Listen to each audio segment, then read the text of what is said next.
Alright. Good day, Doc Jen, and good day, everyone. And at the time of this filming of my video summary, it is 10:40 p.m. November 6th, Monday, and I sincerely apologize for being this late in submitting and or recording my output for this performance task, and I will accept any deduction of points that you will give me. I take responsibility for my actions um, because at the end of the day, this is my activity, this is my output, and I should have managed my time better. And at the time of this recording, I am dealing with the devastating news of my dear friend Christine Sano's accident earlier today, and right now her situation is very, very grim, and she is in critical condition, and I ask for your consideration, Doc. No, if I may have jump cuts or like sudden jump cuts in this video, it's because I zone out most of the time. I'm still processing the news of Christine's accident, and right now I'm trying my best to pull through with this output. So thank you so much, Doc Jen, for your consideration. And now I will move to the interview proper, or the summary of my interview with Doc Yonilyn A. Loyloy, which I will be referring to as Doc Yoni for the rest of this video. So I have had the opportunity to interview Doc Yonilyn A. Loyloy, or Doc Yoni, regarding the challenges that she faces in the classroom and how she deals with those challenges and the strategies that she employs when dealing with these challenges. And she also shared the most effective and least effective strategies when dealing with these behaviors of the learners. And I am going to tackle that today. So a challenge that Doc Yoni finds, or like it's most prevailing in the classroom, is the noisiness of the learners, no? Especially in her literature major subjects. So a way that she deals with this challenge in the classroom is that she calls the attention of those who are being noisy, especially during activity time or during the discussion of the subject matter. And she also enforces her rules and regulations that she already established in the very first day of the term. So she also mentioned that this strategy is the most effective that she has employed in the college department, where she calls the attention of the students to let them know that they are being off track regarding the task on hand.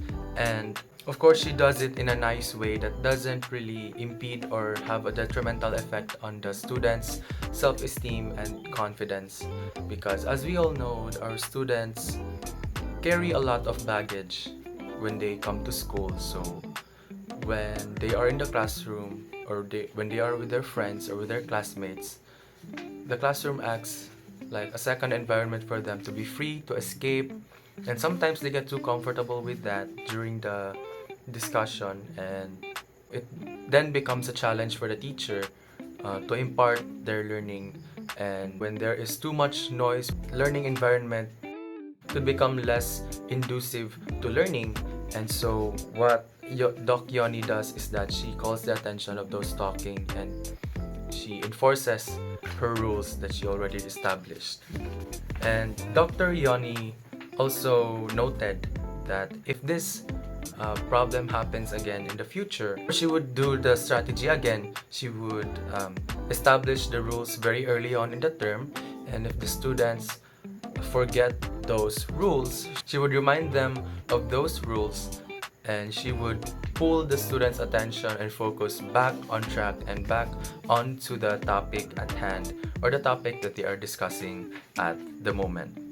Now, Doc Yoni also notes that college students are mature enough to know that when they are being noisy and when they get reprimanded or when their attention is being called, that they have to be silent or be focused on the topic at hand or the discussion at hand, and of course they don't do it again or they don't do it for the remainder of the learning period.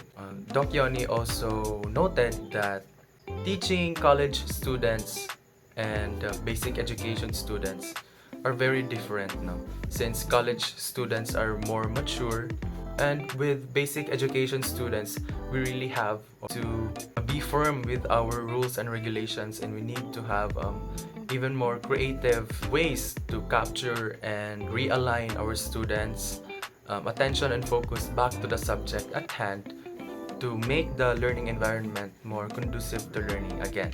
So Doc Yoni also shared some tips for the incoming teachers and the pre-service teachers and the para-teachers, and we really have to be firm with our rules and regulations when we establish them very early on in the school year, and also we have to be very firm in enforcing these rules. And regarding the strategy that Doc Yoni employs, this noisiness,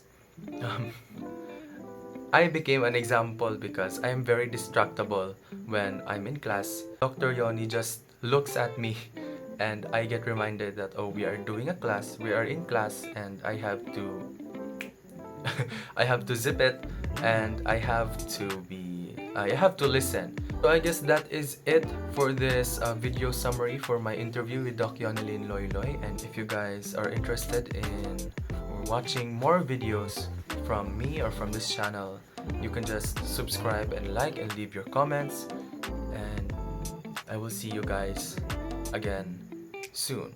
Thank you guys for watching and listening, and I'll see you all later. Goodbye.